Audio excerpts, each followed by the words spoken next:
හැමදාම වගේ අදත් ඕල් සීක channel එකෙන් ඔයාලව මුණ ගැහෙන්න එන මම සනත්. අදත් වීඩියෝ එක ආරම්භයේදීම ඔයාලට මතක් කරන්නේ අපිව subscribe කරන්න කියලා. bell icon එකත් click කරලා තියාගත්තොත් අපි වීඩියෝ එකක් upload කරපු ගමන් ඔයාලගේ phone එක ඔයාලව දැනුවත් කරයි. වීඩියෝ එක හොඳ නම් like එකක් දාන්නත් අමතක කරන්න එපා. ජේතවනාරාමයේ නරඹලා අවසන් කරපු අපි දැන් යනවා මෙතන ඉඳන් කිලෝමීටර් 1.5ක් වගේ දුරකින් තියෙන අඟුලිමාල ස්තූපයේ අනාථපිණ්ඩික සිටුතුමාගේ මාලිගාවේ නටබුන් නරඹන්න. ඒ ස්ථාන දෙක නරඹලා ඊළඟට යන්නේ ගන්ධබ්බ රුක්ක මූලයට. ගන්ධබ්බ රුක්ක මූලය තමයි සවැත් නුවරදී අපේ අවසාන නැරඹුම. හරි, එහෙනම් යමු වීඩියෝ එකට.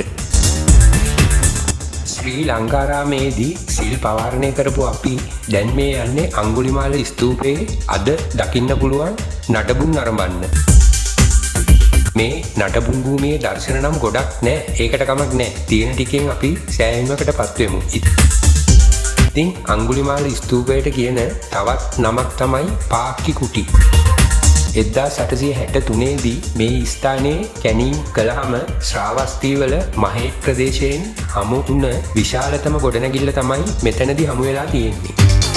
අපි දැන් ඉන්නේ අඟුලිමාල ස්තූපයේ ඉදිරිපස. ඇලෙක්සැන්ඩර් කනින්හෑම් ශ්‍රාවස්තිවල මෙම විශාල නටපුන් භූමිය අඟුලිමාල ස්තූපය ලෙස හඳුනාගෙන තියෙනවා. ප්‍රසිද්ධ චීන සංචාරකයෙකු වන වාහියන් තුමා චීන විශාරදයෙකු වන හිව් එන් සාන් තුමා මෙතන හඳුනාගෙන තියෙන්නේ අඟුලිමාල ස්තූපයේ විදිහටම තමයි. ඒ ඉතිහාසයට අනුව තවත් සමහර විද්වතුන් කියන්නේ එය බුදුන් වහන්සේට ගෞරවයක් වශයෙන් ප්‍රසේන්ජිත් රජතුමා විසින් නිදි කරන ලද නීති ශාලාවේ නටපුන් කියලා. බුදුරජාණන් වහන්සේ විසින් අඟුලිමාලව තමන්ගේ මව මරා දැමීමේ ආනන්තරීය පාපකර්මයෙන් මුදවලා ඔහුව දමනය කරලා ඔහුට ධර්මය දේශනා කරලා තමන් වහන්සේගේ ගෝලයෙක් බවට පත් කරගත්තේ මේ ස්ථානයේදී කියලා තමයි ඉතිහාසය කියන්නේ.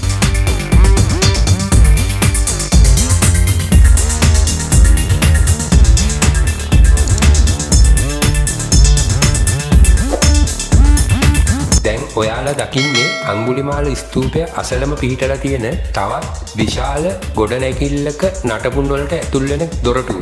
මූලිකවම මෙම ස්ථානය හඳුන්වලා තියෙන්නේ අනාථපිණ්ඩික සිටුතුමා පදිංචි වෙලා හිටපු නිවාසයේ විදිහට. කච්චි කුටි කියලා කියන්නේ මේ නටබුන් භූමියමයි. නම සඳහන් නැති සාදුවරයෙක් මෙම ව්‍යුහයේ මුදුනේ පිලිස්සු ගඩොල් වලින් తాවකාලික සිද්ධාස්ථානයක් සෑදූ පසුව එය කච්චි කුටි ලෙස හැඳින්වීමට පටන් අරගෙන තියෙනවා.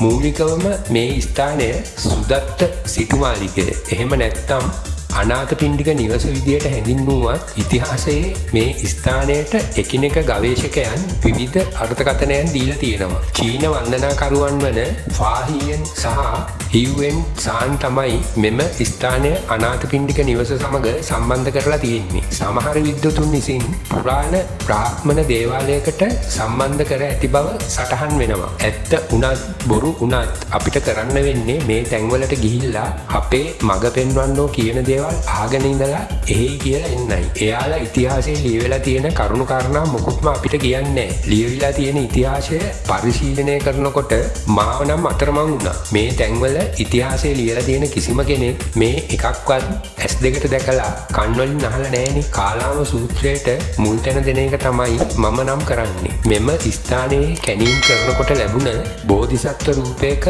පහළ කොටසේ ඇති සෙල්ලිපි වලින් හෙළිවෙලා තියෙන්නේ මෙම ව්‍යුහය කුෂාණ යුගයට අයත් බව. අන්න ඒ කරුණ නම් විවාදයකින් තොරව පිළිගන්න පුළුවන්.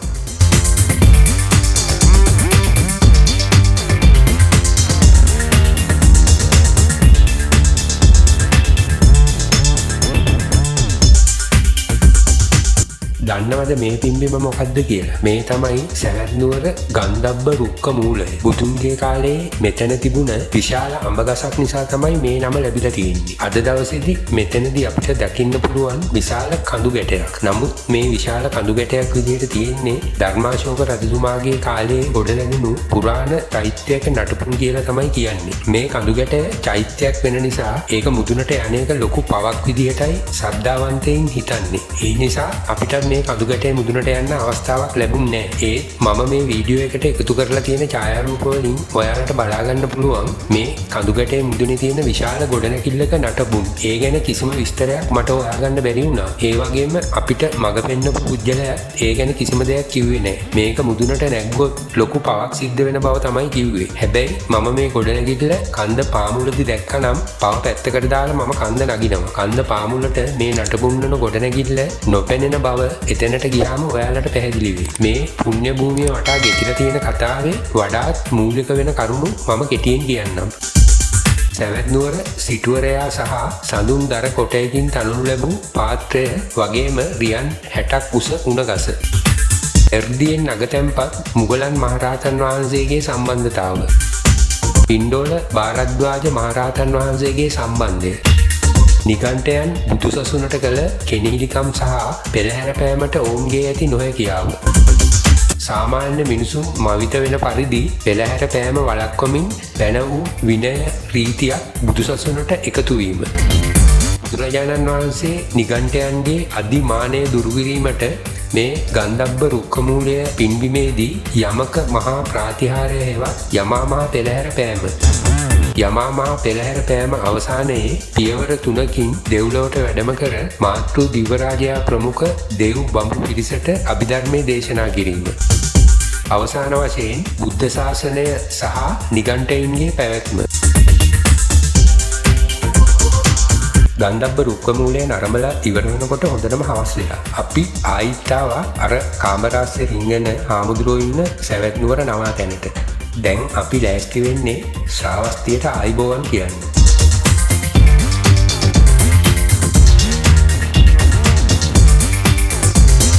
ඔයාලා දැන් දකින්නේ සැවැත්නුවර ඉඳන් සන්කස්සපුරයට යන මාර්ග සලකුණු. සැවැත්නුවර ඉඳන් සන්කස්සපුරයට යන්න ප්‍රධාන මාර්ග 3ක් තියෙනවා. ළඟම පාරෙන් ගියා කිලෝමීටර් 320කට ආසන්න දුරක් යන්න ඕනේ මේ ගමන. පැය 8කට ආසන්න කාලයක් ගත වෙනවා. මේ 2025 අගෝස්තු මාසේ 27 වෙනිදා පාන්දර. සැවැත්නුවර නවාතැනින් පිට වුණ අපි 2025 අගෝස්තු මාසේ 27 වෙනිදා පාන්දර වෙනකොට අපේ සන්කස්ස යන ගමනෙන් හරි අඩකට වඩා අවසන් කරලා.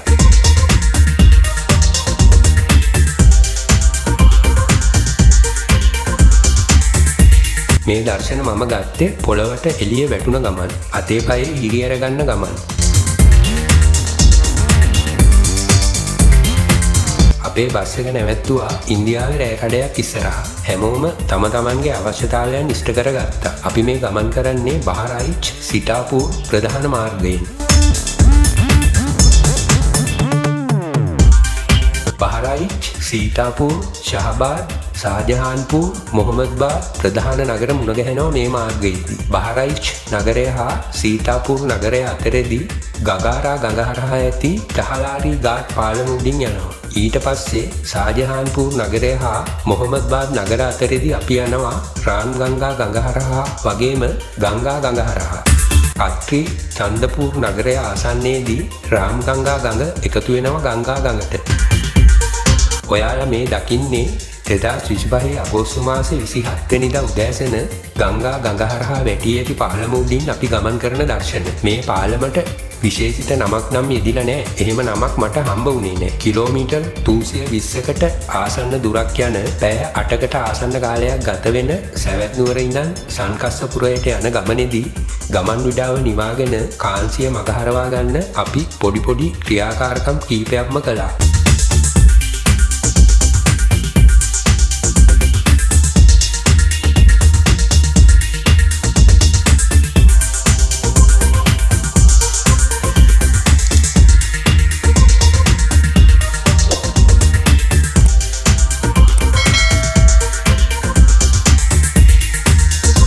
සින්දු කියලා නටපු එක තමා වැඩියෙන්ම කළේ. අනිත් දේවල් ඔයාලට පෙන්වන්න බෑ කියලා හිතෙනවා. දර්ශන නම් මා ළඟ තියෙනවා.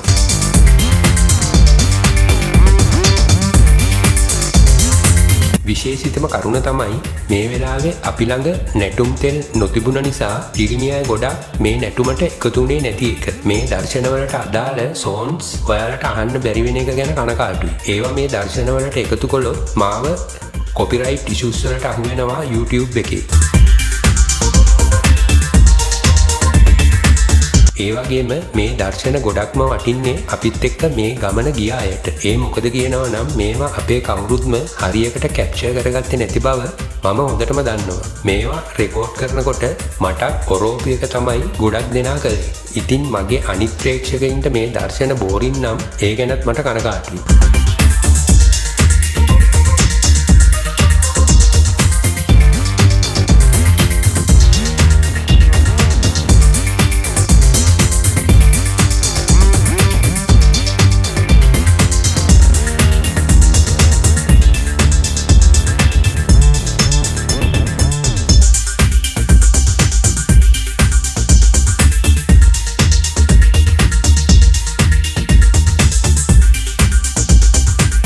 විහිළුවෙන් තහළුවෙන් නැටුමෙන් ගැයුමෙන් අපි දැන් අපේ ගමනාන්තයට ඇවිත්. අපි දැන් ඉන්නේ බුද්ධ කාලයේ සංකස්ස නුවර විදියට හඳුන්වපු අද දිනයේ සන්කිසා බසන්තපූර් ලෙස හඳුන්වන උත්තර ප්‍රදේශයේ ෆාරුකාබාද් දිස්ත්‍රික්කය තුල පිහිටා ඇති ශ්‍රී දේව වරෝහණ මෛත්‍රීය බුද්ධ විහාරයේ ඉදිරිපස. බුදුරජාණන් වහන්සේ තවුතිසා දෙව්ලොව සිට දෙවිවරුන් හා බ්‍රහ්මයන් සමග පෘථිවියට බැසා ස්ථානය ලෙස සංකස්ස අතිශය වැදගත් වෙන බව අපි දන්නවා. අපි ඊයේ හවස හිටියේ බුදුරජාණන් වහන්සේ මනුලොව ඉඳන් තවුතිසා දෙව්ලොවට වැඩම කළ ස්ථානය වෙන සැවැත් නුවර ගන්ධබ්බ රුක්ක මූලයේ පින්දීමේ. පැය 12කට විතර පස්සේ අද ඉන්නේ බුදුරජාණන් වහන්සේ තවුතිසා දෙව්ලොව ඉඳන් මනුලොවට පය තිබ්බ ස්ථානයේ විදිහට සැලකෙන අවිජහිත ස්ථානයන්ගෙන් එකක් විදිහට සැලකෙන සංකස්සය. ඉතින් මෙතනින් එහාට විස්තර අරගෙන එන්නම් ඊළඟ කොටසින්. එතකම් වීඩියෝ එක හොඳයි නම් ලයික් බටන් එක ටච් කරලා අපිට කැමැත්ත පෙන්වන්න. ඒ වගේම ඕල් සීකර් channel එක subscribe කරලා ඕල් බටන් එකක් ටච් කළොත් ඒක ලොකු උපකාරයක්. ඔයාලට සුබ දවසක්.